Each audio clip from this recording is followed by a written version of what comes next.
किताब many lives many masters, लेखक doctor Brian Vij. अध्याय 1।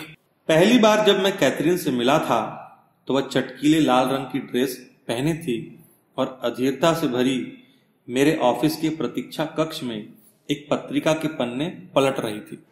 उसकी सांस उखड़ी सी लग रही थी। पिछले 20 मिनट से वह मनोचिकित्सा विभाग के मेरे ऑफिस के बाहर गलियारे में चहलकदमी करते हुए मुझसे मिलने व दूर भाग न जाने के लिए अपने आप को मनाने का प्रयास कर रही थी। मैं बाहर निकला और प्रतीक्षा कक्ष में जाकर उससे मिला। अभिवादन के तौर पर मैंने उससे हाथ मिलाया। मैंने ध्यान दिया कि उसके हाथ ठंडे व गीले थे और वे उसकी बेचैनी को जाहिर करते थे। वास्तव में उसे मुझसे मिलने की इच्छा शक्ति जुटाने में 2 महीने से ज्यादा का समय लग गया, जबकि मेरे ही स्टाफ के 2 डॉक्टरों ने उसे यह सलाह दी थी और ये दोनों ऐसे व्यक्ति थे जिन पर वह भरोसा करती थी। अंततः वह मेरे ऑफिस में पहुंच गई थी। कैथरीन एक असाधारण आकर्षण वाली युवती है। उसके पतले बाल मध्यम लंबाई के हैं और आंखें हल्की भूरी।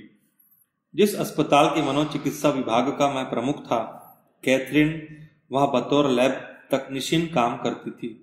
अतिरिक्त पैसा कमाने के लिए वह उन दिनों तैरने के कपड़ों की मॉडलिंग भी किया करती थी।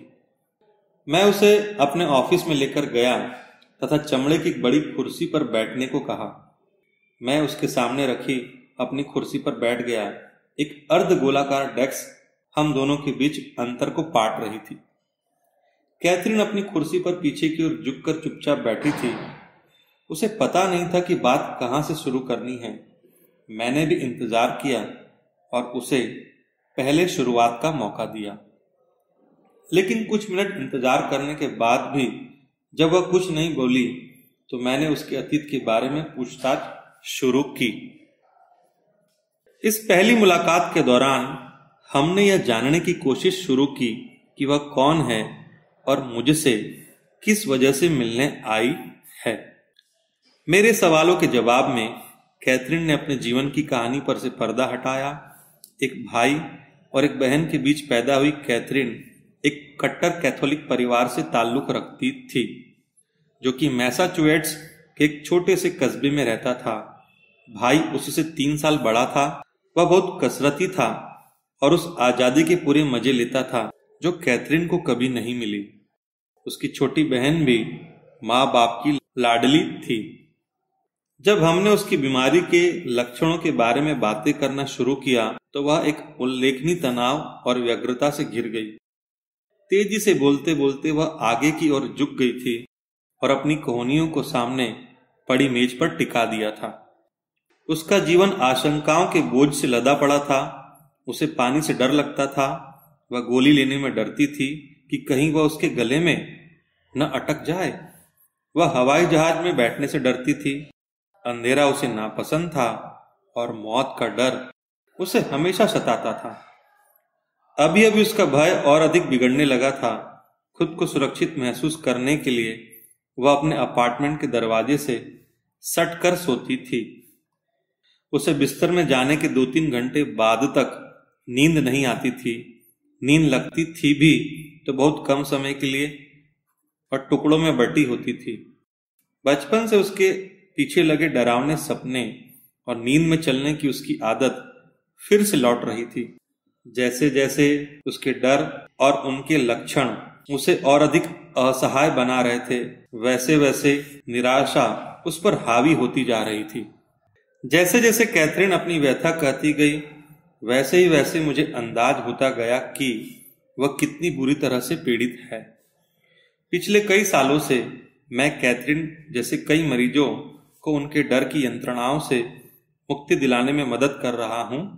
मुझे पूरा भरोसा था कि मैं कैथरीन की हर संभव मदद कर सकूंगा। तय हुआ कि उसकी समस्याओं के वास्तविक स्रोत को ढूंढने के लिए हम उसके बचपन की खोज करेंगे। सामान्यतः इस तरह की सूक्ष्म जांच बेचैनी को हल्का करती है। जब जरूरी होगा और वह गोली निगलने लायक होगी तो मैं उसे आराम पहुंचाने के लिए कुछ हल्की तनावहारी दवाइयां दूंगा। कैथरीन के लक्षणों को देखते हुए यह एक प्रामाणिक किताबी उपचार था। असहनीय दर्द, डर और घबराहट से पीड़ित अपने मरीजों को राहत दिलाने के लिए मैं तनावहारी या मस्तिष्क शामक दवाइयों का इस्तेमाल करने में झिझकता नहीं हूं। हालांकि अब मैंने उनका प्रयोग बहुत कम कर दिया है। अब कभी कभार एकमात्र विकल्प की स्थिति में उन्हें आजमाता हूं। कोई दवा ऐसे लक्षणों की जड़ तक नहीं पहुंच सकती। कैथरीन और उस जैसी बाकी लोगों के साथ मेरे अनुभवों ने इस तथ्य की पुष्टि की है। अब मैं जानता हूं कि ऐसे लक्षणों को दबाने या छुपाने की बजाय उनका उपचार किया जा सकता है। पहले सत्र के दौरान मेरी कोशिश यही थी कि उसे धीरे से उसके बचपन में ले जाऊं, क्योंकि कैथरीन अपने बचपन की कुछ घटनाएं अद्भुत ढंग से दोहराती थी। अतः उसके दमन पर विजय पाने हेतु मैंने मन ही मन सम्मोहन चिकित्सा का संभावित सरल मार्ग विचार कर लिया था। हालांकि उसे अपने बचपन का कोई पीड़ादायक वाकया याद नहीं रहा था जो उसके वर्तमान जीवन में डर की महामारी का कारण बताए। बीते कल को याद करने जब उसने अपने दिमाग पर जोर डाला तो उसके दिमाग में यादें टुकड़ों में उभरने लगी।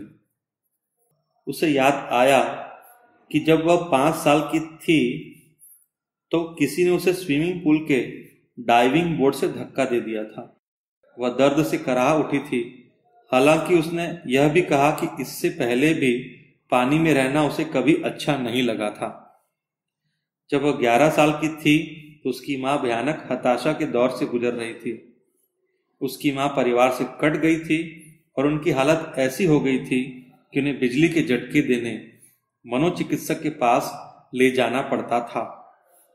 इसके बाद उसकी मां को कुछ भी याद रख पाने में मुश्किल होती थी। मां के साथ इस अनुभव ने कैथरीन को बुरी तरह से हिला दिया था। जब उसकी मां की सेहत में कुछ सुधार हुआ और वह सामान्य होती दिखी तो कैथरीन ने बताया कि उसके डर जाते रहे। उसके पिता को शराब की पुरानी लत थी और कई बार उसके भाई को उन्हें स्थानीय शराब खाने से उठाकर लाना पड़ता था। बढ़ती लत के कारण घर में मां के साथ उनकी अक्सर लड़ाई होती रहती थी। इन्हीं सब का सामना करने के बाद वह चिड़चिड़ी और एकाकी हो गई थी। हालांकि कैथरीन ने इसे एक स्वीकार्य पारिवारिक चलन के रूप में देखा। दूसरी ओर कैथरीन के लिए घर के बाहर के हालात कुछ बेहतर थे। वह हाई स्कूल में पढ़ती थी और अपने दोस्तों के साथ आसानी से घुल मिल जाती थी। इनमें से कईयों को तो वह वर्षों से जानती थी। बावजूद इसके उसे उन लोगों पर भरोसा करने में मुश्किल होती जो उसकी छोटी सी मित्र मंडली के बाहर के होते थे। उसका धर्म सरल और बेदाग था। वह पारंपरिक कैथोलिक विचारधारा पर भरोसा करते हुए बड़ी हुई। उसे अपनाने के दौरान उसकी विश्वसनीयता और वैधता पर उसने कभी शक नहीं किया। उसका भरोसा है कि यदि आप अच्छे कैथोलिक हैं और आस्था के साथ धर्म पर चलते हैं तो ईश्वर आपको स्वर्ग में जगह देगा। यह सर्वशक्तिमान ईश्वर और उनके पुत्र का अंतिम फैसला है। यदि आप ऐसे नहीं हैं तो फिर आपको बुरी जगह या नरक में स्थान मिलेगा। मुझे कुछ समय बाद पता चला कि कैथरीन पुनर्जन्म की बातों पर भरोसा नहीं करती है। हालांकि हिंदू धर्म के बारे में उसने थोड़ा कुछ पढ़ा था। पुनर्जन्म का विचार उसकी पढ़ाई लिखाई और समझ के विपरीत था। उसने कभी पारलौकिक या किसी पथ तंत्र मंत्र विशेष से संबंधित साहित्य नहीं पढ़ा था और उनमें उसकी रुचि भी नहीं थी। वह तो सिर्फ अपने विश्वास में ही निश्चिंत थी। हाई स्कूल के बाद कैथरीन ने 2 साल एक तकनीकी कोर्स किया और लैब तकनीशियन बन गई। अपने पेशे के ज्ञान और टेम्पा शहर में बस चुके अपने बड़े भाई के प्रोत्साहन से कैथरीन को मियामी के एक बड़े अस्पताल में नौकरी भी मिल गई। यह अस्पताल मियामी स्कूल ऑफ मेडिसिन से अनुबंधित था। सन 1974 के बसंत के महीने में जब उसने मियामी के लिए विदा ली तब उसकी उम्र 21 साल थी। अपने उस छोटे कस्बे में कैथरीन का जीवन मियामी के जीवन से ज्यादा आसान था फिर भी वह खुश थी क्योंकि वह अब पारिवारिक समस्याओं से दूर भाग आई थी। मियामी में अपने पहले साल में कैथरीन स्टुअर्ट से मिली। शादीशुदा और 2 बच्चों का पिता स्टुअर्ट यहूदी था। कैथरीन ने पाया कि वह उन सभी लोगों से बिल्कुल अलग था जिनके साथ वह अब तक मिली थी। वह एक तेज-तर्रार, ताकतवर और सफल चिकित्सक था।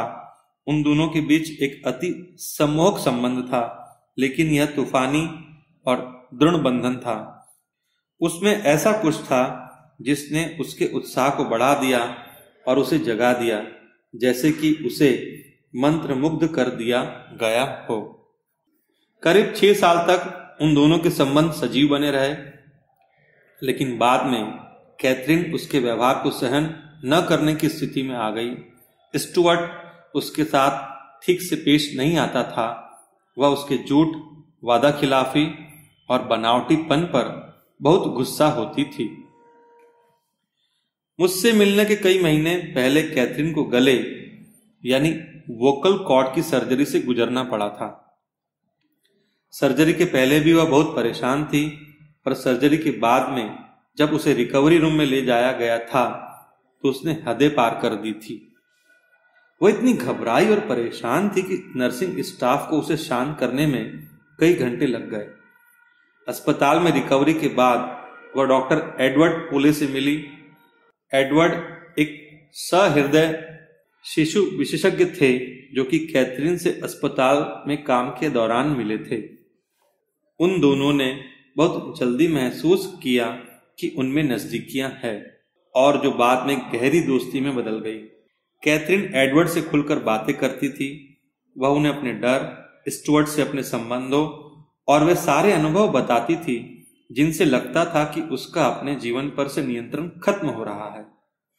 एडवर्ड ने भी उसे जोर देकर कहा कि वह मुझसे ही मिले, मेरे किसी दूसरे सहयोगी से नहीं। जब एडवर्ड ने मुझसे मिलकर इस बारे में बताया तो उसने साफ कर दिया कि वह सोचता है कि कैथरीन को केवल मैं ही सही ढंग से समझ पाऊंगा। हालांकि वहां ऊंची साख वाले बहुत हुनरमंद मनोचिकित्सक भी थे। बावजूद एडवर्ड की सलाह के कैथरीन ने मुझसे अब तक संपर्क नहीं किया था। 8 हफ्ते गुजर गए। मैं भी मनोचिकित्सा विभाग के प्रमुख होने के नाते अपनी व्यस्त प्रैक्टिस के दौरान एड के फोन को बिल्कुल भूल ही गया। उधर कैथरीन के डर और उसकी आशंकाएं बुरी दशा में पहुंच चुके थे। हमारे यहाँ के सर्जरी विभाग के प्रमुख डॉक्टर फ्रैंक एकर कैथरीन को कई वर्षों से जानते थे। वे जब भी उसकी लैब में जाते थे तो बड़ी खुश मिजाजी के साथ मिलते थे। उन्होंने भी ध्यान दिया कि पिछले कुछ समय से कैथरीन दुखी है। फ्रैंक ने उसके दुख को भांप लिया था। कई बार उन्होंने इस बारे में उससे बात करने की कोशिश की, पर हर बार वे झिझक कर रह जाते थे। एक दोपहर जब फ्रैंक पास ही में एक जगह व्याख्यान देने के लिए गए तो लौटते में उन्होंने सड़क के दूसरी तरफ कैथरीन को देख तेजी से हाथ हिलाया। अपनी कार की खिड़की से सिर निकालकर वह जोर से चिल्लाए, मैं चाहता हूं कि तुम अभी डॉक्टर वीज से मिलो, कोई लेट लतीफी मत करो। हालांकि अपने इस व्यवहार को लेकर फ्रैंक खुद भौचक्के थे, क्योंकि सर्जन अक्सर जल्दबाजी में कोई प्रतिक्रिया नहीं देते थे। गुजरते वक्त के साथ कैथरीन के दर्द भरे हमले और उसकी बेचैनी भी बढ़ती ही जा रही थी। उसे 2 डरावने सपने अक्सर दिखाई देने लगे थे। पहले सपने में जब वह कार में एक पुल पर से गुजर रही होती थी तो वह टूट जाता है, उसकी कार पानी में गिर जाती है और वह उसी में फंसकर डूबने लगती है। दूसरे सपने में वह खुद को एक गहरे काले अंधेरे कमरे में बंद पाती है। वह उसमें रखी चीजों के ऊपर गिरती पड़ती बाहर निकलने का कोई रास्ता नहीं खोज पाती है। इन सब के बाद आखिरकार वह मुझसे मिलने आई। कैथरीन के साथ अपने पहले सत्र में मुझे जरा भी नहीं लगा कि इसके बाद मेरा जीवन इतना बदलने वाला है। मैंने कभी नहीं सोचा था कि मेरी डेस्क के दूसरी ओर बैठी उलझन से भरी वह युवती मेरे लिए एक ऐसे उत्प्रेरक का काम करेगी और मैं फिर कभी ऐसा नहीं रह पाऊंगा।